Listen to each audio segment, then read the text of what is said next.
प्यारे सत्संगजियों, जो भी सत्संगत आश्रम में सत्संग में चल के आई है, आ रही है, आस पास से दूर दराज से आप सबका सत्संग में ओम हरि अल्लाह वाहिगुरु गौड़ खुदा रब की याद में आने का तहे दिल से बहुत बहुत स्वागत करते हैं। जी आया नो खुशामदीद कहते हैं, मोस्ट वेलकम। मालिक का नाम लेना क्यों जरूरी है? एक आदमी कहता है मेरे पास सारा सामान है, खाने पीने का अच्छा है, बाल बच्चे हैं, रोजी रोटी मिली हुई है, तंदुरुस्ती है, फिर मैं भगवान का नाम क्यों जपूं? अगर ऐसा कोई सवाल आता है तो भगवान का नाम तो हमेशा ही, हर पल, हर समय, हर किसी को सुखदायी बना के रखता है, खुशहाल रखता है। आपकी खुशी हमेशा हमेशा के लिए नहीं हो सकती। क्या पता आने वाले समय में आपके लिए कितनी भयानक बीमारी लिखी हो, क्या पता आने वाले समय में आपने फाका कश्ती करनी, रुपया पैसा पास ही न बचे, क्या पता आने वाले समय में आपके परिवार पे कोई भयानक कर्म आने वाला हो। तो क्या आपका पैसा, क्या आपकी अकल इल्म आने वाले उन बुरे कर्मों से आपको बचा सकती है? कभी नहीं, कदापि नहीं। उन बुरे कर्मों से बचाने वाला एकमात्र उपाय, एकमात्र रामबाण है ओम हरि अल्लाह वाहिगुरु राम का नाम जपना। इसलिए नाम जपना जरूरी है। कोई गम है, कोई दुख है, कोई तकलीफ है, कोई परेशानी है, उसमें तो मालिक का नाम लेना जरूरी है ही है। पर आप तंदुरुस्ती में अगर मालिक का नाम जपो तो आपको गम, चिंता, बीमारी आएगी नहीं। इसलिए हर जीव को नियम बनाना चाहिए। जैसे आप पढ़े लिखे लोग नाम रख देते हैं, गांव में नहीं रखा जाता ऐसा नाम, थोड़ा बहुत देसी से नाम होते हैं। आम ब्रेकफास्ट है जी, लंच है जी, डिनर है जी, तरह तरह के खाने का टाइम रखा हुआ है और उस टाइम पे खाना खाना है जी।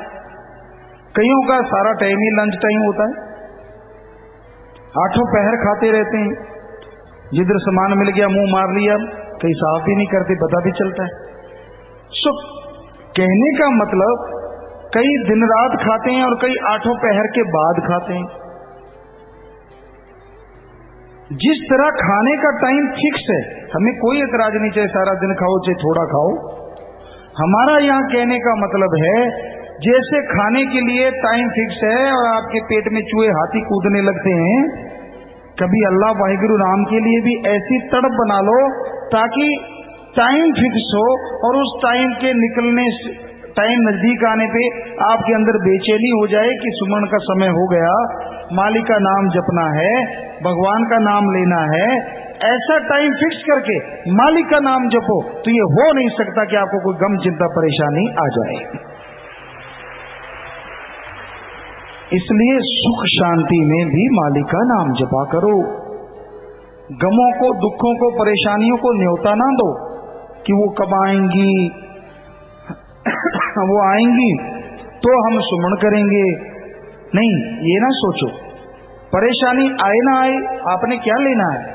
कर्मों का लेखा जोखा तो भगवान के पास है, मालिक के पास है, वो जाने, उसका काम जाने। आप तो सुमरन पे ध्यान दो कि मैंने सुमरन करना ही करना है, मालिक की भक्ति करनी ही करनी है, और सुमरन करते रहो, भगवान की भक्ति करते रहो।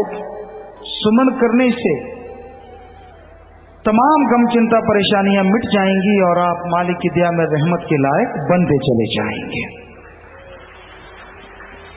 इसलिए भाई, सुमरन मालिक को मिलाने का जरिया है और मालिक से मिलने के बाद आदमी इतनी खुशियां लेता है, इतना आनंद लेता है जिसका किसी चीज से मुकाबला हो ही नहीं सकता।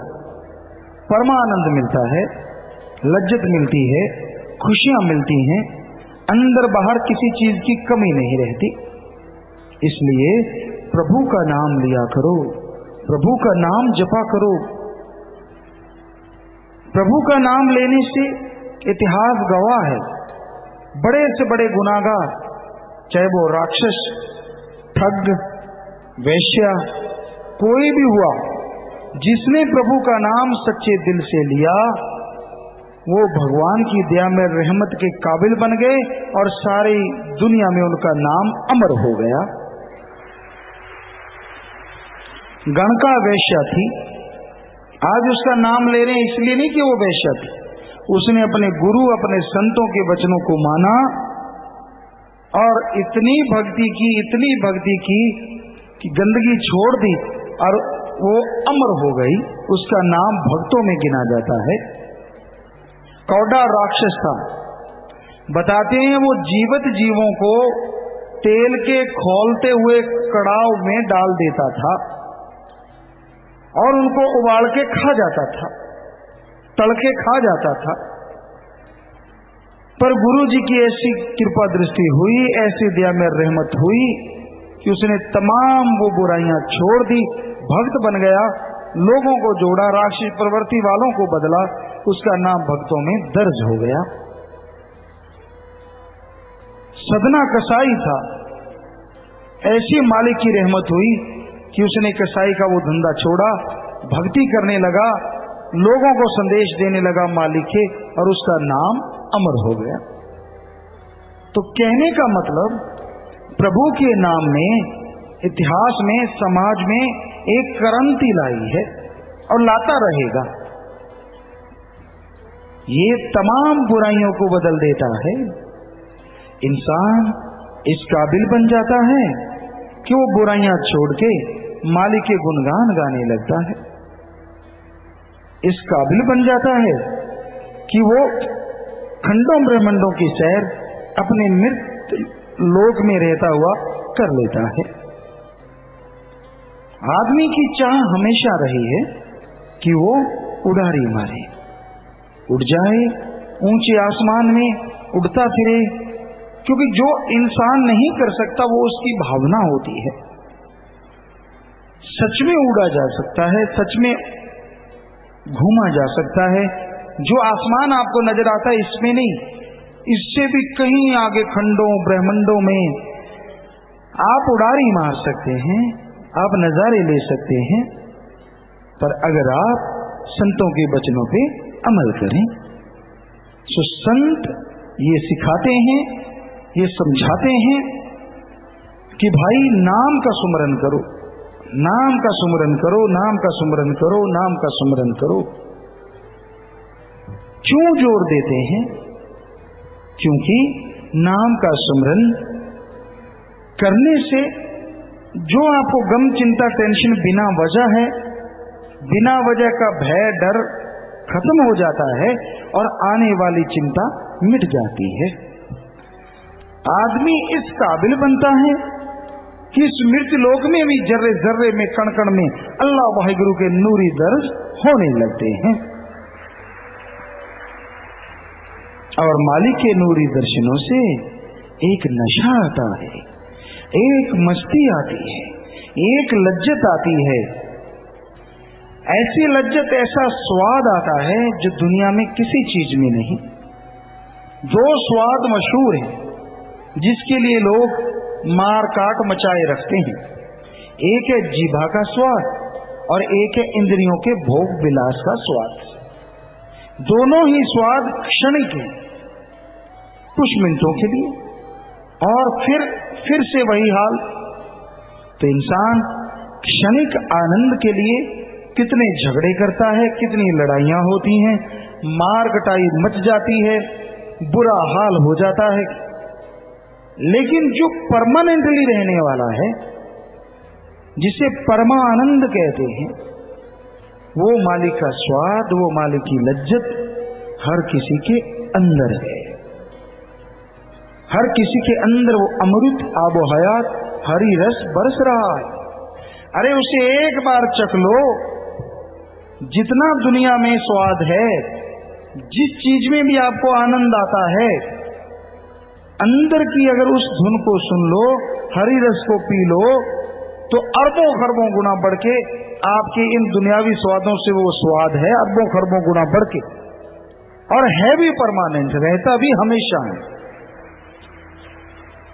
संत पीर फकीर मालिक की भक्ति करके उस अकह आनंद को हासिल करते हैं।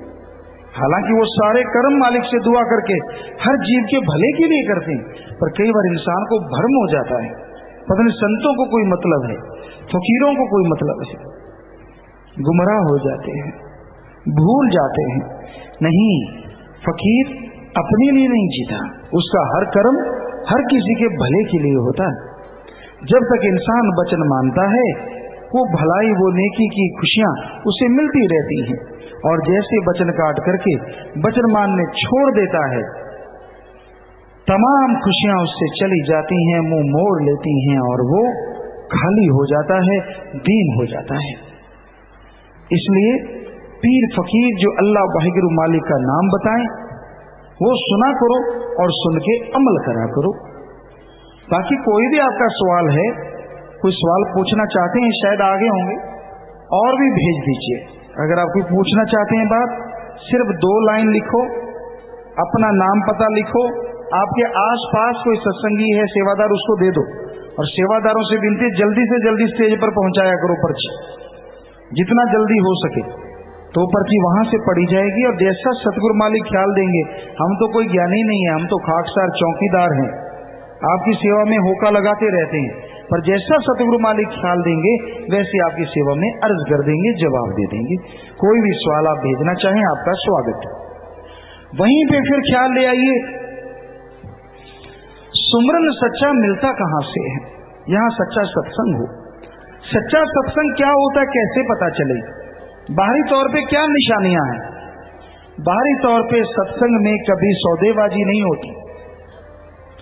सत्संग में संत ये नहीं कहते अगर बुखार है तो 500 लगेगा, टाइफाइड है तो 10,000 लगेगा, और अगर एड्स है तो 10 लाख लगेगा।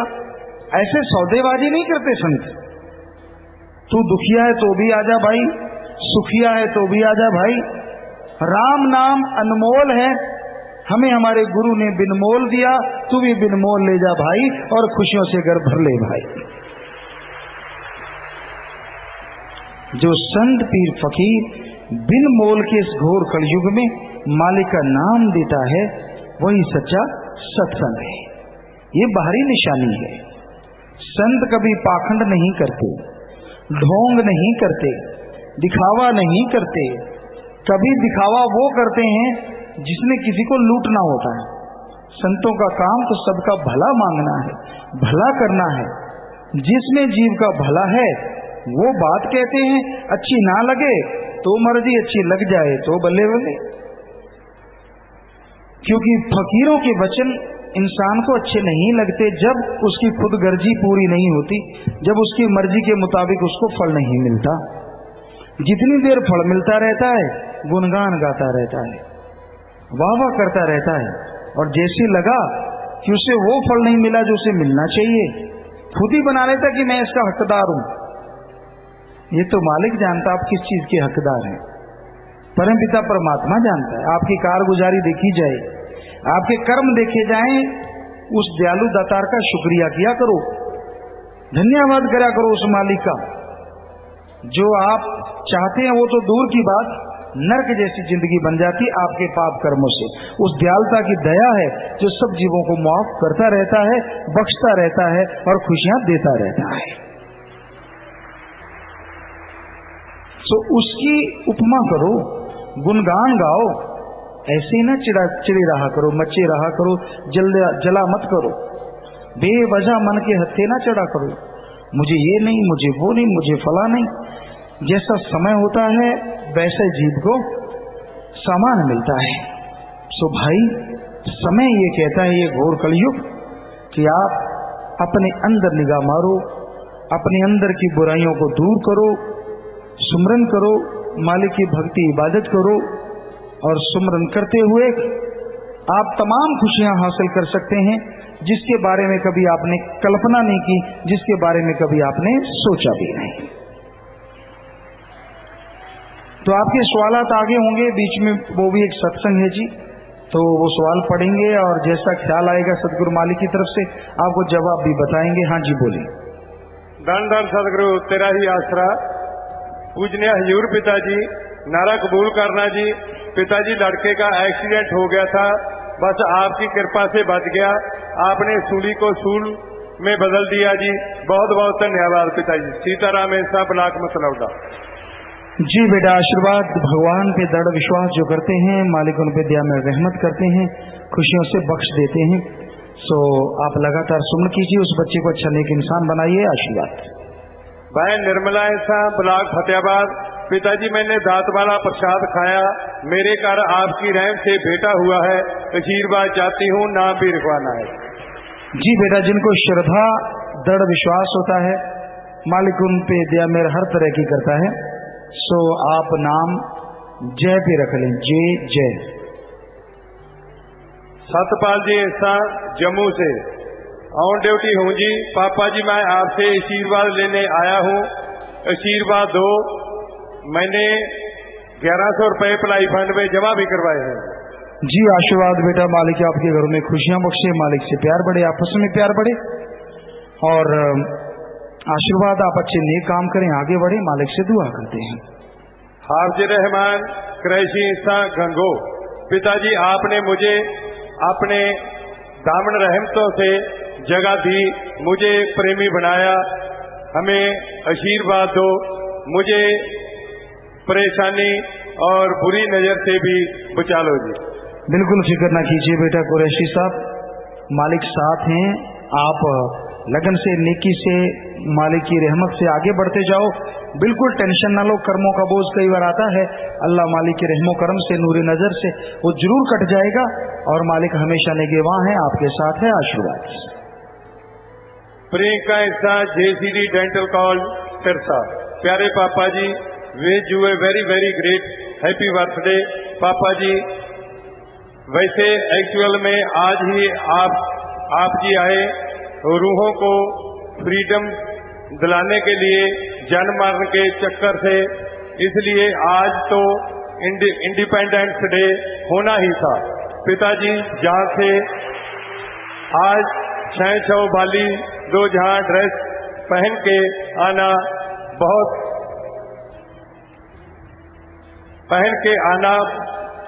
बहुत चाहते हैं जी।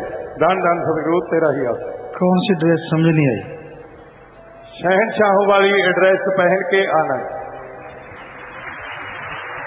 जी भाई। अपना तो बेटा कोई साथ संगत जैसा कोई कपड़ा ले आता है वो चढ़ा लेते हैं आपकी खुशी के लिए। अपनी तो यही बेपरवाही ने सबसे बड़ी ड्रेस बख्शी है, और इसी को हमें सबसे ज्यादा प्यार है। वैसे आप जो कहते रहते हम पहनते रहते हैं, क्योंकि ये भी बेपरवाही की वचन थे कि समय आएगा बदल बदल के पहना करेंगे। कई तो उसको देख देख के चिढ़ते रहते हैं, कईयों को खुशी आती है, तो मालिक सबको खुशी बख्शे, मालिक से यही दुआ है। और जैसे होंगे कपड़े पहन के आ जाएंगे बेटा। अपना तो फकीरों का ये नहीं होता कि ये नहीं वो नहीं, जैसा मिल गया जरूर। जगदीश ऐसा। प्यारे पापा जी, मुझे दौरा पड़ता था, वहाँ के हम अस्पताल में दवाई ली, अब मैं ठीक हूँ। डॉक्टर दवाई छुड़वा रहे हैं, ये सब आपकी रहमत है जी। आपका धन्यवाद। जगदीश सिंह ऐसा।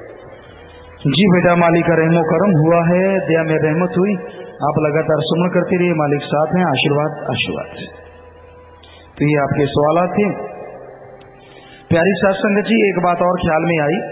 अभी यहाँ बच्चे नाच रहे थे हमारे, जिन्हें लोग किन्नर या पंजाबी च खुसरा कहते हैं। सो ये नाम हमें अच्छा नहीं लगा। प्यारी साथ संगत जी, इनको किन्नर समाज कहा जाता है या खुसरा परिवार कहा जाता है। हम इनका नाम बदलना चाहते हैं इस समाज का, और इनके समाज का नाम हम रखना चाहते हैं सुख दुआ समाज, क्योंकि ये हर किसी के लिए दुआ करते रहते हैं, अपने लिए कोई परवाह नहीं। लोग इनको गालियां दें, कुछ कहें, तो ये हर किसी के लिए दुआ मांगते हैं। तो इनका नाम ध्यान से सुन लीजिए, आगे से स्टेज पे भी नहीं बोला जाएगा किन्नर या खुसरा। सुख दुआ, सुख दुआ, दुआ मांगते हैं जैसे, सुख दुआ समाज। तो सासंग जी ठीक लगा आपको तो आप भी परवान कर दें। हाँ जी, तो क्योंकि सासंग भगवान का रूप होती है। आशीर्वाद बेटा, आशीर्वाद। तो बेटा आज से आपके समाज का नाम, जो भी आप सत्संगी हैं, सारे जितने भी हैं, हमारे लिए तो पूरी दुनिया में सुख दुआ समाज, दूसरों के लिए सुख मांगते हैं। क्यों गलत बोला जाए, क्यों कोई कहे, तो आशीर्वाद बेटा, आशीर्वाद आशीर्वाद। तो ये एक बीच में ख्याल आया था, बेपरवाही ने ख्याल दिया, हमने लिख लिया और आपकी सेवा में अर्ज कर दीजिए। तो बात आती है सत्संग की, चर्चा कर रहे थे। आपके सवालात भी सत्संग की तरह ही होते हैं, ऐसे सवाल आप पूछा करो। आप में अगर कोई रूहानियत की कदर है तो वो भी पूछ सकते हो कि सिमरन में कैसे करें। वैसे हम सत्संग में सब कुछ बताया हुआ है, फिर भी कोई जिज्ञासु है और उसकी जिज्ञासा जो है फकीर शांत ना करे, गुरु शांत ना करे, तो वो गुरु नहीं है। क्योंकि गुरु का काम, टीचर लेक्चरर का काम अपने बच्चे के पूछे गए क्वेश्चन का आंसर देना है, आज नहीं तो कल देना जरूर है। तो यही बात है, बेपरवाही ने ये वचन किए थे कि सवाल हुआ करेंगे और ऐसे जवाब दिया करेंगे। वो उनके वचन संगत जानती है जिनके सामने वो वचन हुए। तो ये बेपरवाह जी का कमाल है, हमें कुछ आता जाता नहीं है, हम कोई सवाल जवाब नहीं करते आए, ना कोई भाषण बोलते थे। बाकी बेपरवाह जी नेकी के भलाई के सारे काम करवा लेते थे। तो सुमरन पे ही फिर आते हैं। सुमरन की चर्चा हो रही थी। सत्संग में आना भी सुमरन है, पर इसका फल तब मिलता है तो जब अमल कर लिया जाए। ठीक है, सत्संग में सुमरन का फल मिलता ही मिलता है, पर अमल करो तो। सत्संग में कहा था प्रेम करो, और सत्संग में बैठे किसी ने कूनी लगा दी, एक थप्पड़ तड़ाक ले कर लिया, प्रेम निकल गया बाहर। किसी ने कह दिया बहन जी गर्दन थोड़ी इधर कर लो, तेरी टूटी है, निकल गया प्रेम बाहर। सारी भक्ति लमक रही है, लटक रही है पूंछ की तरह। तो ये कोई फल है? ये अमल है? कहां से सुमरन का फल मिलेगा? मेरी जगह पे बैठ कर देख तेरे की गाड़ी पे गाड़ी, गाड़ी गलोच शुरू बड़ी सभा में। और ये सत्संग होती है, जब शब्दवाणी शुरू हो गई, जैसे कुछ करोगे यहां बैठ के आके, सारी जिंदगी आपको परिवारों को वैसा कुछ ही मिलेगा, करते रहो। चुगली निंदा करोगे बैठ के, सारे टब्बर में चुगली निंदा की बीमारी लगेगी जो कंगाल बना देगी। लड़ाई झगड़ा करोगे तो सारे परिवार में लड़ाई झगड़े शुरू हो जाएंगे जो कंगाल बना देंगे। मालिक तो बख्शने वाला है, पर आज के बाद अगर कोई ऐसा किया तो फिर मुश्किल है काम। तो सत्संग में बैठ के शांति से राम नाम की चर्चा सुना करो। कुत्ता तो पूंछ मार के जगह बना लेता है, आप वैसे बैठ जाया करो, यहां जगह मिल जाती है।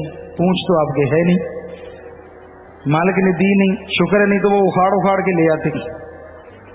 तो जहां भी जगह मिल गई राम नाम की चर्चा सुन लो, ना तेरी जगह ना मेरी जगह, या छोड़ के चले जाना। कितनी दुनिया छोड़ के चली गई, क्यों मेरी मेरी करते रहते हो? सत्संग सुनना चाहिए। हम तो एक ही बात जानते थे, हमारे संगी साथी साथ आया करते थे, उनको भी पता है। कभी उनसे पूछ लो जाके, अगर उनके अंदर सतगुरु की इंसानियत है, गैरत है, वो सच बता दें तो। सच ये था, परम पिता जी के दर्शन होने चाहिए, हमारे दर्शन हो ना हो। हम ये सोच के आया करते थे कि यार यहां से बढ़िया दर्शन हो रहे हैं। चुपचाप ये भी नहीं कहते कि बढ़िया दर्शन हो रहे हैं, देखा कि यहां से बढ़िया हो रहे हैं, वही हम तो यहीं बैठेंगे, आप देख लो। तो शुरू से ही 1974-73 से ही आते थे, चुपचाप पीछे बैठ के आप एकांत में मजे से दर्शन हो, वचन सुने, बस। ये नहीं धक्का मारा चल से वो थोड़ा दिंकड़ मैं आगे जाऊं, हम देखा करते थे। तो ऐसा करने से तो नहीं भक्ति मिलती, उसका नजारा तो कुछ और होता है। जब शांत में सुनो और चुपचाप बैठ के सुनो और सुनने दो, बड़ा ही मजा होता है, बड़े नजारे आते हैं, बड़ी खुशियां मिलती हैं।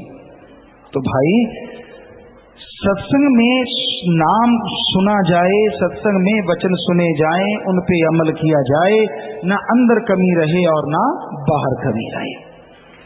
सत्संग में बैठ के राम नाम की चर्चा किया करो, अपने सतगुरु मौला की चर्चा किया करो। बाकी गंदगी या और चीजें करोगे तो भरोगे जरूर, ये याद रखना, फिर पछताना ना कि ये मेरे साथ क्यों हो रहा है। ऐसे तो परमपिता जी ने वचन किए थे, ये सचखंड का नमूना बनेगा। बेपरवाह जी के वचन हुए थे, मस्ताना जी महाराज के वचन हुए, दोनों जगह वचन हुए। तो इस एरिया में जिधर भी आप रहते हैं, बैठते हैं, खाते पीते हैं, मालिक का जिक्र हो तो 12-25 है, नहीं तो भाई ना 25 है ना कुछ और है, कुछ भी नहीं। अगर बुराइयां करते रहोगे, गलत बोलते रहोगे, नेकी करो, भला करो, अच्छा करो, नेकी का सोचो तो खुशियां ही खुशियां हैं, वरना अपने कुल कलंकी ना बनो, कुल को मत डुबो। तो भाई सत्संग का क्षेत्र ऐसा होता है, यहाँ शांति रहती है। कितने भी घर में काम धंधे याद हों, कितनी भी बातें याद हों, कुछ भी आप करते रहते हैं, कितनी भी गम चिंता परेशानियां, सत्संग में बैठो, अजीब और असीम शांति मिलती है, जिसका वर्णन नहीं होता। मिलती उनको है जो सुथरे मन से बैठते हैं, जो बिल्कुल ओपन माइंड, फ्रेश माइंड, कि नहीं कुछ भी नहीं, ये नहीं दूसरे को गालियां देते और इधर सत्संग सुना, कान कुत्ते की तरह खड़े कर रखे हैं। ऐसे थोड़े ना सत्संग का फल मिलेगा। तू तो जल भून रहा है, जो बोले जा रहा वही तुझे मिले जाएगा, और ले ले और ले ले और ले ले। तो क्यों करता है ऐसा? शांत शांत सत्संग में बैठते हो सत्संगी प्रेमियों, बिल्कुल शांत, चुपचाप। सुई गिरे तो उसकी आवाज आए, सेवादार चुपचाप गुजरो, देखने वाले देखो पानी है, ला भाई, बस एक शब्द, ज्यादा शोर ना करो। शांति से सत्संग सुनोगे तो पल्ले भी पड़ेगा और सेवा सुमन का फल भी मिल सकता है। और फल इस कलयुग में बेइंतहा है। कलयुग में जैसे कबीर जी ने कहा था कि एक घड़ी का सिमरन 50 साल की बंदगी हो सकता है, हजारों साल की बंदगी के बराबर मिल जाए। ये घोर कलयुग है। कलयुग टॉप पे है, बिल्कुल चरम सीमा पे है, इसमें कोई शक नहीं। इसलिए शांत मते से सत्संग सुनो, शांतमय तरीके से सत्संग सुनो और दूसरों को सुनने दो। आपके ज्यादा चिलमिलाहट हो रही है, ज्यादा आपको कीड़े काट रहे हैं, तो उठ के चलो बाहर बैठो कहीं जाके। जब तक कीड़े शांत ना हो, कीड़ों से खेलते रहो। कम से कम दूसरा तो सत्संग शांतमय से सुन ले। आपके कर्मों में नहीं, पर दूसरे के कर्म क्यों मारते हो? हम ये नहीं कहते, क्योंकि इसी वचन को पकड़ लेंगे। हमें कह दिया जी आप भाग जाया करो बाहर, और वो याद नहीं कि जो कहा है कि सत्संग सुनाई करो।